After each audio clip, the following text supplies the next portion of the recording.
အားလုံးပဲမင်္ဂလာပါခင်ဗျာတောက်ကြညမှာရှင်ပြန်ကစားမဲ့ Crystal Palace နဲ့ Manchester City တို့ရဲ့ Premier League ပွဲကြိုသုံးသက်ချက်အစီအစဉ်ကိုတင်ဆက်ပေးတော့မှာဖြစ်ပါတယ်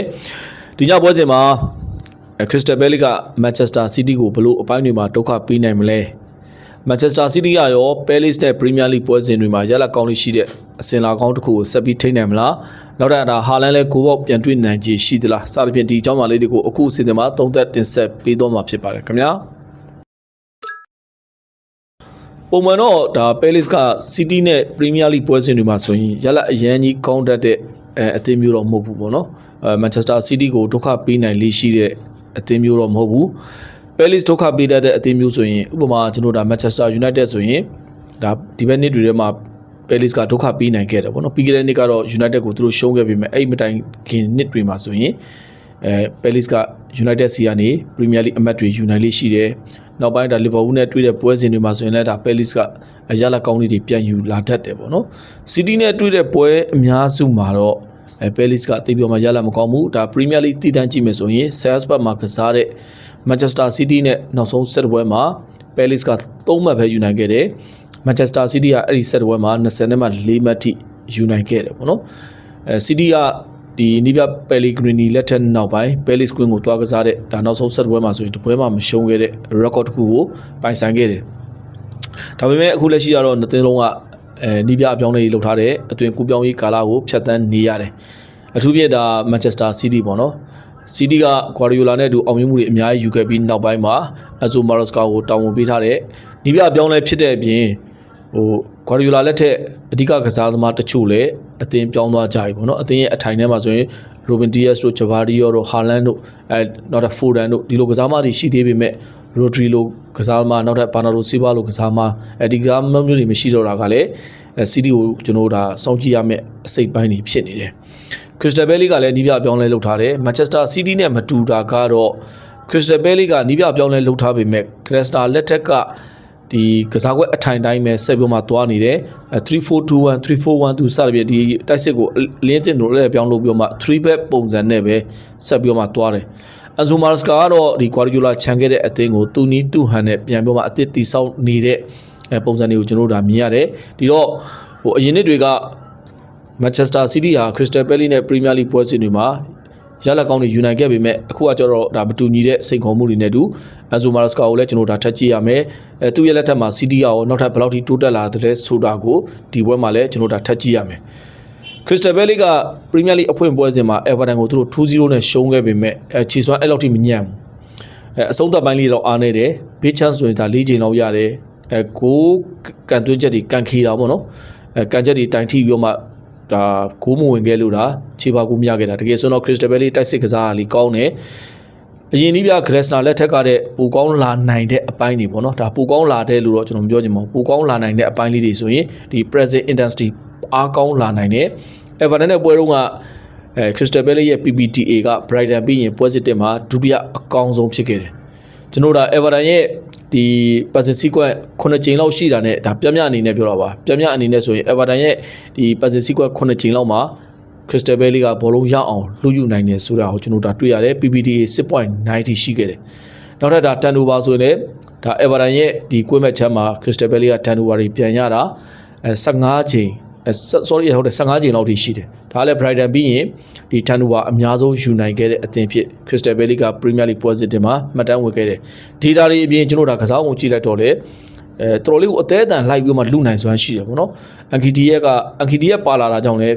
ပြောလို့ရပါတယ် Ankidia ကကြောင့်ကစားအားကောင်းတယ်တိုးအားယုံအားကောင်းတယ်အဲ့ဒါအပြင်ကျွန်တော်ဒါမာတီတာကလည်းဒီ Everton ခန်းစစ်ကိုဆိုရင်တောက်လျှောက်ကိုpresent ပေးသွားတာတွေ့ရတယ်McNeil ပေါ့နော်ဒါ McNeil ဆိုရင် Everton ရဲ့ကစားသမားဟောင်းဒီတိုက်စစ်3ယောက် trial က Everton ရဲ့ကွင်းမဲ့ချမ်းမှာ turnover တွေရအောင်ကျွန်တော်ဒါလုပ်နိုင်ခဲ့တာကိုတွေ့ရတယ်ဒီပွဲမှာလည်း Manchester City 3ထားမဲ့ပိုင်းကအဲ့အခြေအနေဖြစ်မယ်ထင်ပါတယ် Crystal Palace ဟာဒါ Enzo Maresca ထင်ထားသလိုပေါ့နော်ထင်ချင်မှလည်းထင်ပါလိမ့်မယ်ဒါပေမဲ့ပြည်သက်အများစုထင်ထားသလိုဒီ low block ကစားဖို့ပြင်ဆင်လာမယ်တော့မထင်ဘူး Everton နဲ့ပွဲရလို့ပဲဒီ high press ပုံစံမျိုးနဲ့ကစားမယ်သူရဲ့ဒီ first line defense ပေါ့နော်တိုက်စစ်ကနေစပြီးမှခံစစ်ကိုပြင်ဆင်တဲ့ပုံစံမျိုးနဲ့တိစောက်မယ်လို့ထင်တယ်ဒီလိုတိစောက်မယ်ဆိုရင် Manchester City ရဲ့ခံစစ်မှာဘယ်ကစားသမားတွေ3 line ကြီးရှိတယ်ဆိုတာကိုကျွန်တော်ကြည့်ရမယ် န်ဆိုမာစကာလက်ထက်မှာကျွန်တော် community တိုင်းပွဲရှိမယ်နောက်ထပ်ကျွန်တော် Premier League ပွဲစဉ်တစ်ရှိမယ်ဒီနှစ်ပွဲစလုံးမှာတော့မတူညီတဲ့အခင်းချင်းပုံစံတွေကျွန်တော်ဒါသုံးတယ်ခံစစ်မှာလည်းကစားမအပြောင်းလဲတချို့လုပ်တယ်ဟိုဒီပွဲမှာရောကစားမအပြောင်းလဲဘယ်လိုလုပ်လာအောင်မလဲပေါ့နော်ပြီးခဲ့တဲ့ပွဲစဉ်တုန်းကတော့ဘုံမောက်တဲ့ပွဲတုန်းကတော့ Manchester City ရဲ့ခံစစ်အထိုင်မှာ Kusanov ရဲ့ Ruben Dias ရဲ့ဂျဘာဒီယောကဘယ်ချမ်းကိုထွက်ပြီးတော့မှကစားတယ်နောက်ထပ်ဒါ Rico Lewis ရှိတယ်ပေါ့နော်ဒီခံစစ်တန်းထဲမှာကကြတော့ဟိုတည်ငြိမ်တဲ့ပုံစံတစ်ခုကိုကျွန်တော်မမြင်ရသေးဘူးအဲ့ဒီအချိန်ဒီမှာဒါ Peter Play ကိုခံစစ်ကနေစိတ်မြင့်မြင့်ကစားမယ်ဆိုရင် Crystal Palace ကဒီ turnover တွေရောက်အောင်ဝင်လုံးနိုင်တယ်ဒီတော့ Manchester City သတိထားမဲ့အပိုင်းကသူတို့ရဲ့ခံစစ်တန်းမှာဒီ Peter Play တွေတည်တဲ့အပိုင်းကစပြီးတော့မှသတိထားပြီးချင်းကပ်ရမယ့်အပိုင်းပေါ့နော်အဲ့ဒါပြင် Crystal Palace ရဲ့နောက်ထပ်အားသာချက်တစ်ခုဆိုရင်တော့အထံဝါတန်ပေါ့နော်ဥရောပအသင်းကြီးတွေသူတို့မြင်တာ Premier League အသင်းကြီးတွေခေါ်ဖို့စိတ်ဝင်စားခဲ့တဲ့ဒီကစားမကဒီရာသီပွဲစဉ်တင်မှာလည်းခြေစွမ်းပြခဲ့တယ်သူစီကနေကျွန်တော်ဒါ live breaking pass 73ကျင်းလောက်ထိထွက်တယ် position win ဒါ8ကျင်းလောက်ထိရတယ်ဒီပွဲမှာလည်းဒီအထံဝါတန်ရဲ့ passing lane ကိုဘယ်ကစားမပိတ်မလဲပေါ့နော် Crystal Palace ရဲ့တိုက်စစ်အများစုကကြတော့အထံဝါတန်စီကနေတွားတာအထံဝါတန်စီကနေတွားတဲ့ဘောလုံးတွေကလည်းအရည်သွေးလည်းမြင့်အောင်တွေ့ရတယ်နောက်ထပ်ဒီ Crystal Palace ရဲ့တိုက်စစ်မှာဆိုရင်ဒီညာချမ်းကမူညော့ပေါ့နော်အဲ့ဘာနဲ့ပွဲတုန်းကတော့မူညော့ကခြေစွမ်းအဲ့လောက်ထိမပြနိုင်ခဲ့ဘူးဒါပေမဲ့လည်းဒီသူ့အသင်းရဲ့ကစားဟန်အရာကြတော့မူညော့ကဟိုးပဲကျွန်တော်တို့ဒါကိုတိုက်စစ်ရဲ့ဒီညာချမ်းထိလိုက်ပြီးမှသွားတယ်အခွင့်အရေးရရင်ဒီပြိုင်ပွဲရဲ့ goal area တွေအထိဝင်တာကိုလည်းကျွန်တော်တို့တွေ့ရတယ်သူရဲ့ late run တွေကနေတဆင့်ဂိုးသွင်းခွင့်တွေရခဲ့တာကိုလည်းတွေ့ရတယ်ဆိုတော့မူညော့ရဲ့နောက်ထပ်ကျွန်တော်တို့အထံဝါတန်ရဲ့ဒီကစားမားတွေကတော့ Crystal Palace ရဲ့တိုက်စစ်ရဲ့ဒီမြစ်ဖျားခံရလမ်းကြောင်းတွေလို့ပြောလို့ရတယ်တခုတော့ကျွန်တော်တို့ပြောစားရှိတာက Crystal Palace ရဲ့ခံစစ်အရည်သွေးကတော့အဲ့လောက်ထိအားမကောင်းဘူး3 back သွားတယ်3 back သွားမှာပြီးခဲ့တဲ့ဘက်ကတန်ရခဲ့တဲ့ဒါ Rick ကတော့ဒီဘက်မှာမပါနိုင်ဘူးသူ့စားကိုဒါတိုမီယာစုပါလာဖို့ရှိတယ်တိုမီယာစုရဲ့ Richard ရဲ့ Canford ရဲ့ဒီ3 back ကိုသုံးမယ်နောက်တဲ့win back တွေမှာတော့အမီရှဲရဲ့မူညော့ရဲ့ပေါ့နော်ကွင်းလဲအထိုင်မှာဒါဟိချီကာမာတာရဲ့အတန်ဝါတန်ရဲ့ပွဲထွက်လာမယ်တိုက်စစ်မှာကတော့ကျွန်တော်ဒါ back nail ကိုသုံးမလားဒါမှမဟုတ် Aston Villa နေခေါ်ထားတဲ့ Gusan ကိုပဲသုံးမလားAnkidia ရဲ့နောက်တဲ့အထောင်တိုက်စစ်မှာလည်းဒီတိုင်းပဲမာထေတာကတော့စာချုပ်ပြဿနာလေးရှိတယ်အသင်းမှာဆက်ပြီးမှမကစားခြင်းနဲ့အရေးအယောင်မျိုးလေးတွေမြင်ရတယ်ဆိုတော့မာတီတာဆာစထရန်လာဆင်ကိုအထောင်တိုက်စစ်မှာသုံးလာမယ်ဆိုရင်လည်းဒါအသင်းစရာတော့ဖြစ်မယ်တော့မထင်ဘူးဒီကြတော့ဒါ Crystal Palace ရဲ့ဒီ first line pressing ကတော့တော်တော်လေးကိုအားကောင်းနိုင်တဲ့ပုံစံမျိုးမှာဆက်ပြီးမှမြင်ရနိုင်ခြေရှိတယ် Manchester City ကပိုပြီးမှဒါစောင့်ကြည့်ရမယ့်အပိုင်းတွေများတယ်ဘုံမောင်တဲ့ပွဲကလူစင်းအရာကျွန်တော်ကြည့်မယ်ဆိုရင်အစင်မပြေခဲ့တာတွေအများကြီးနောက်ချတိုက်စစ်မှာကစားခဲ့တဲ့ O'Reilly ကတကယ်ဟာလန်ကိုဟိုပံ့ပိုးနိုင်တာမျိုးနောက်ထပ်ဖိုဒန်နဲ့ဒီတွဲလုံးနေနဲ့ဖောက်တာမျိုးဒါတွေသိပြီးမှကျွန်တော်မမြင်အောင်တကယ်တမ်းကြည့်လိုက်တော့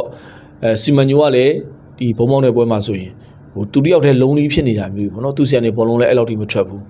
းဟာလန်ကလည်းဒီတိုင်းဟာလန် chance တွေကတော့9ချိန်လောက်တော့ရခဲ့တယ်ဒါပေမဲ့ဟာလန်ဟိုပံ့ပိုးတဲ့ပိုင်းမှာဆိုရင်လည်းလိုအပ်ချက်တွေရှိခဲ့တယ်အဲ့ဒီအတွက်ဟာလန်ကိုပို့ပြီးမှပံ့ပိုးနိုင်ဖို့ဆိုရင်ရိုင်ယန်ချာကီလိုကစားမကိုတော့ပို့ပြီးမှသုံးနေတယ်လို့ထင်တယ်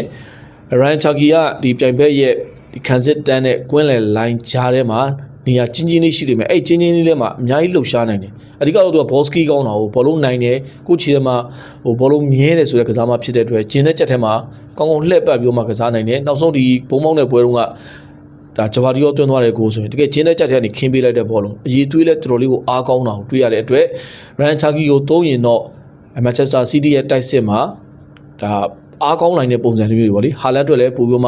ှအဆင်ပြေနိုင်မယ်ထင်တယ်ဟာလန်က Crystal Palace နဲ့ Premier League ပွဲစဉ်တွေမှာဂိုးမြူတတ်တဲ့ကစားမတစ်ယောက်ပါမှတ်တမ်းတွေရဆို9ဂိုးလားမသိဘူးသွင်းခဲ့တယ်ပေါ့နော်ဟိုဒီတော့ပြိုင်ပွဲအနေထားမှာကြည့်မယ်ဆိုရင်ဟာလန်အတွက် confidence ရှိတဲ့ပြိုင်ပွဲမျိုးအဲ့ဒီအခြေအနေမျိုးမှာတကယ်သူ့ကို supporting ပေးနိုင်မဲ့ Ryan Cherki လိုကစားမမျိုးတာထည့်သုံးခဲ့မယ်ဆိုရင် City ရဲ့တိုက်စစ်လေးကပို့ပြီးမှအားကောင်းနိုင်တယ်ဒါပေမဲ့မဖြစ်မနေကျွန်တော်တို့ဒါထည့်တွဲရမှာကတော့ Manchester City ကပြီးခဲ့တဲ့ရာသီတွေကဒါခွာရီယိုလာလက်ထက်မှာတောင်ရိုဒရီရဲ့ကြက်ခိုင်မှုပေါ်မူတည်ပြီးတော့မှရုန်းကန်ခဲ့ရတဲ့ရှိတယ်။ဟုတ်ဒီလိုပွဲမျိုးမှာလည်းကွင်းလယ်မှာမောင်းနေပေးမဲ့ကစားသမားဘယ်သူလဲဆိုတာကိုကျွန်တော်လောလောဆယ်မမြင်ရသေးဘူး။အဲ့ဒီအန်ဒါဆင်ကဒါပြီးခဲ့တဲ့ပွဲမှာကြက်ဒီဒိုင်ယာလေးရခဲ့တယ်ပေါ့နော်။ဒိုင်ယာတော့ပြင်းထန်မယ်တော့မထင်ဘူး။ဒီပွဲမှာပါကောင်းလဲပါနိုင်ခြေရှိတယ်။ဒါမှမဟုတ်ဒါကမ္ဘာဖလားပွဲကစားခဲ့တဲ့အချိန်ကြီးပြီးခဲ့တဲ့ရာသီက Nottingham Forest အတွက်ဥရောပပွဲတွေရော Premier League ပွဲတွေရောတောက်လျှောက်ကစားခဲ့ရတဲ့အချိန်တွေကိုထည့်တွက်ပြီးတော့မှလိုအပ်မယ်ဆိုရင်တော့အနာပေးကောင်းလဲပေးနိုင်တယ်သူပါလာမယ်ဆိုရင်လည်းဒီကြတာရိုဒရီလိုဥဆောင်မှုမျိုးကတော့ပေးနိုင်အောင်မှာမဟုတ်သေးဘူးရိုဒရီမရှိတဲ့ကွက်လက်လိုမျိုးပေါ့နော်အခုလက်ရှိမှာလည်း Manchester City ရဲ့ကွင်းလယ်မှာဘယ်သူက တစ်ဖက်တင်ရဲ့ဒီ pressing တွေကိုဟန်တာမလဲနောက်ထပ်ဒီ second ball တွေကိုဘယ်သူကဦးစားပေးကောက်မလဲဒီဘိုင်းတွေကိုက Manchester City နဲ့ပတ်သက်လာရင်မေကွန်းထုတ်เสียအနေထားမှာပဲရှိသေးတယ်City ရဲ့ကွင်းလေကတော့ကျွန်တော်အားကောင်းတဲ့ပုံစံမျိုးမှမရှိသေးဘူးအားကောင်းနိုင်တာကတော့ကျွန်တော်ပြောတဲ့ဟာလန်နဲ့ချာကီတို့အတွဲကတော်တော်လေးအလုပ်ဖြစ်နိုင်တယ်လို့ဘယ်ချမ်းမှာစီမန်ညိုကလည်း Manchester City ရဲ့အဓိကတိုက်စစ်လက်နက်ဖြစ်နိုင်တယ်မူညော့ကဒါ hybrid တက်လုပ်တဲ့အခြေအနေမျိုးဆိုရင် Crystal Palace ရဲ့ညာချမ်းကြီးကလုံးဝအပွင့်ပြီးဒါဖြစ်နိုင်တယ်ဒါကလို့ hybrid မတက်လို့ဘဲနဲ့ဒီ mid block ပဲကစားရင်တောင်မှကျွန်တော် Canford နဲ့ဒီမူညော့တို့ကြားရဲရပါတော့ right center back နဲ့right wing back နဲ့ဂျားထဲမှာဆိုရင် speed တွေအများကြီးပေါ်နိုင်တာပဲပေါ်လဲပေါ်ခဲ့တာပဲ Everton နဲ့ပွဲတုန်းကဆိုရင်ဒီအနေထားမှာစီမန်ညိုကလည်းအများကြီးဒါ ball skill ကောင်းတယ် ball carrying ကောင်းတယ်သူစီကနေ cut back တွေပေါ့နော် Haaland ကို cut back တွေဘယ်လောက်ထိလုပ်ပေးနိုင်မလဲဆိုတော့ကျွန်တော်ဒါကြည့်ရမယ် Ryan Cherki ကိုကတော့တေချာဘောက်ကိုဒါ City ကလိုအပ်တယ်လို့ကျွန်တော်တော့မြင်တယ်ဘယ်ချမ်းမှာ Javario ဝယ်သုံးမလားလောလောလတ်လတ် PFA အကောင်းဆုံးလူငယ်ကစားမစုရထားတဲ့ Nico O'Reilly ကိုဝယ်သုံးမလားဒါတော့ Enzo Maresca ရဲ့ဆုံးဖြတ်ချက်ကိုပဲကျွန်တော်ဒါကြည့်ရမယ်ဒီဘက်မှာတော့ဘသူ့ကိုသုံး CD ရဲ့ဖေချမ်းကတော့အားနေသွားစရာတော့မရှိဘူး Nico O'Reilly ကိုသုံးမယ်ဆိုလည်းဒါသုံးလို့ရတယ် Nico O'Reilly သုံးရင်တော့ကွင်းလယ်ပိုင်းလဲပို့ပြီးမှကူညီနိုင်မယ်လို့ထင်တယ်နောက်ထပ်စောင့်ကြည့်ရမယ့်အပိုင်းက Crystal Palace အသင်းကောင်းဆောင်ဟောင်း Maguire ကို Enzo Maresca ဘယ်နေရာမှာသုံးမလဲပေါ့နော်ဒီကစားမကိုသုံးလာဖို့ကတော့တေချာလောက်ရှိတယ်ပြီးခဲ့တဲ့ဘုံမောင်းတဲ့ပွဲတုန်းကအသင်းအတွက်အရေးပါတဲ့ခြေပါကိုလည်းသွင်းပေးခဲ့တယ်နောက်ထပ်သူ့ရဲ့အသင်းဟောင်းတွေလည်းပြန်ပြီးမှကစားရမယ်ပွဲဖြစ်တဲ့အတွက်ဂီဂီကိုဒါ Enzo Maresca ကစနာဘက်မှာပြန်သုံးမလားဒါမှမဟုတ်ဘုံမောင်းတဲ့ပွဲရလို့ပဲကွင်းလက်အထိုင်မှာသုံးမလားဆိုတာတော့ကျွန်တော်ဒါကြည့်စရာရှိတယ်ကွင်းလက်အထိုင်မှာဆိုရင်တော့အားကောင်းတဲ့ပုံစံမျိုးမမြင်ရဘူးဂီဂီအီစာဒါကိုပါချစ်တို့သုံးတာမှနည်းနည်းလေးအဆင်ပြေနိုင်တယ်ပေါ့နော်သူ့ရဲ့ natural position မှာသုံးတာကမှအဆင်ပြေဦးမယ်လို့ထင်တယ်ဒါမဲ့လည်းနီးပြတွေဆိုတာကျတော့ကောင်းမှတတ်တာဟုတ်ဒါသူတို့ရဲ့စမ်းသပ်မှုသူတို့စိတ်ကြိုက်သူတို့ကတော့စမ်းသပ်အောင်မှာပဲသူတို့စမ်းသပ်တဲ့အထက်မှာဂီဟီကလည်းကွင်းလက်အထိုင်မှာပါကောင်းပါနိုင်တယ်ဂီဟီနဲ့နီကိုအိုရိုင်လီတွဲမလားဒါပြီးခဲ့တဲ့ပွဲကလိုပဲဂီဟီနဲ့Elliot Anderson နဲ့တွဲမလားဆိုတော့ကျွန်တော်တို့ကြည့်ရမယ်Elliot Anderson နဲ့ Gihi အတွဲကတော့ပြီးခဲ့တဲ့ပွဲကအလုံးမဖြစ်ခဲ့ဘူးတစ်ဖက်တင်းရဲ့ဒီ transition တွေကိုအားကောင်းတဲ့ပုံစံမျိုးမှာမဟန်တားနိုင်ခဲ့ဘူးဒါကြောင့်အခုပွဲရဲ့အနေအထားကိုကျွန်တော်တို့ကြည့်လိုက်မယ်ဆိုရင် City ရဲ့ခံစစ်တန်းက Enzo Maresca လက်ထက်မှာအပြောင်းလဲများနေတာရဲ့နောက်ထပ် Crystal Palace ကကြတော့ဒီ hybrid လုံနိုင်စွမ်းတော်တော်လေးအားကောင်းတဲ့အခြေအနေရဲ့ဒီအခြေအနေတွေကြောင့်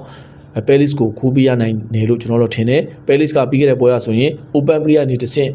ဂိုးရနိုင်ခြေ XG က 1.90 ရှိတယ်ဂိုးရနိုင်ခြေ XG value တွေအရန်မြင့်တဲ့အသင်းဖြစ်တာကြောင့် Manchester City ရဲ့ခံစစ်ကပြန်ပြီးမှခုတိဆောက်ခါစားအခြေအနေနောက်ထပ်ခံစစ်တန်းနဲ့ဒီကွင်းလယ်တန်းကြားမှာလည်းလိုအပ်ချက်တွေကျွန်တော်တို့ရှိသေးတယ်လို့ထင်တယ်အဲ့ဒီအတွက်